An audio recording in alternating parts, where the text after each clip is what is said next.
So go ahead and take the other end of this dollar bill, because let's say you and I both really want this dollar bill, we both really need it, and we're fighting each other, and we're both pulling against each other. What's going to happen to this dollar bill? It's going to rip. It's going to be a lose. I'm going to let go. It's going to be a lose-lose, right? Well, if you're determined not to let go, and we're really fighting over this, how are you feeling about you and I? I'm just angry, I guess. Like, right. frustrated. Are you feeling good about us? No. No, it's like, oh, no, it's my dollar, no, it's my dollar, and all that. Like, that's a lose-lose feeling, right? Now, if I got it, and I'm like, yes, I got it, whoa, good luck, hope you find yours. How are you feeling about me right now? Dang, I'm just like disappointed that I lost. And right. I'm just, how do you feel about me, though? If I'm like, well, I got it, good luck.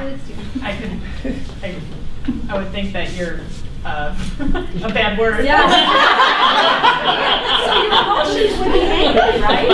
You're provoked by me, right? Because it would feel like a lose-win. But in reality, can you see that's not it's not really a lose-win. It's really a lose-lose, because we're not going to be in good shape with each other, right? Okay, now let's say you're doing it again, and you really want it, and you're really pulling it, and so am I, and I go, fine, take it, I'm not going to fight over it. How are you feeling now? No, you can have it. Okay, so tell me why you're feeling that way. Guilty. Guilty. It doesn't feel clean. It's like, yeah, I win, but it's not going to be good between us. You don't feel like it was done in a way that feels good to you. Maybe she did need it more than I did. Exactly. So now she second guesses herself, right? Okay, so now let's do it again. Okay, you really want it. Okay. You really want it. You know what? You're so cute! So here's the thing. I know that you really want this dollar. Okay. And I believe that you have a legitimate reason for wanting this dollar. And the problem is that I want a dollar as well, so I don't know what to do. Do you have any ideas? Sure. Well, except for I need a whole dollar. I mean, you're saying I'm confused about. Okay, so let me say it again. I know that you have a good reason for wanting this dollar. So, I mean, I don't want you to give that up. And I have a good reason for wanting this dollar. So, I just don't know what to do about it. What do you think we could do? Try and work together to get more money. Okay, so what did she just do? Came up with it. She moved, option number 3. She moved to cooperation, right? Like, and I didn't want her to sell out on her. So now, how does it feel that I'm this close to you? Oh, weird, because I don't know you that much. Right. It feels a little But I weird. did have you, so. Right, I know. So she's actually more comfortable with intense closeness than most people. A lot of people are like, ooh, you know, you can have the dollar, because they don't even like the feeling of closeness.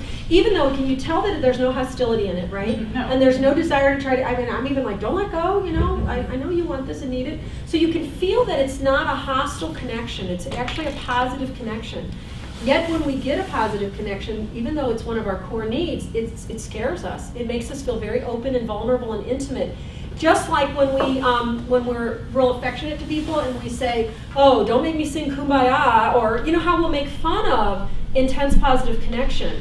So this is what actually will lead to me truly and sincerely knowing that you have a valid viewpoint and I have a valid viewpoint, and that I'm inviting cooperation is what can make the difference between staying in this power goal and letting it go. Okay? So great job. Thank you very much. But when you first started moving it, she backed up. Yes, she did. Because she didn't realize in that moment, like if she had continued to do that and be real aggressive with it, I would have probably said to her, and I think I even started to, and then she stopped. I said, would you just stop for a minute? Because my goal is to let her pull me to her, but still not try to fight me.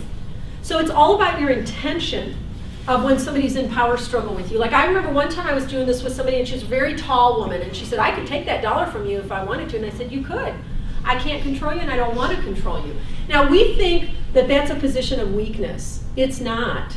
It's more important to be able to say, whether it's an adult or a child, like you have this 11-year-old, that, you know, I can't control you and I don't want to control you. So, you know, the problem is that you want this and I want this. What could we do about that? And that's a very different stance than, oh yes, I can control you, young lady. I'm your mother. And if you think you're going to live, you know, and all that stuff we do, which we think is the powerful place, it's not. Did you have a question? Yeah, I'll have a statement. In that third scenario, it seemed like by you being empathic, it led her to empathize with your needs as well. Yes. Yes, it does. It's one person saying, it isn't about might making right. It isn't about me having to dominate you, and I'm not going to support you dominating me or me dominating you. So can you see how it's breaking through that belief, those beliefs that we just talked about?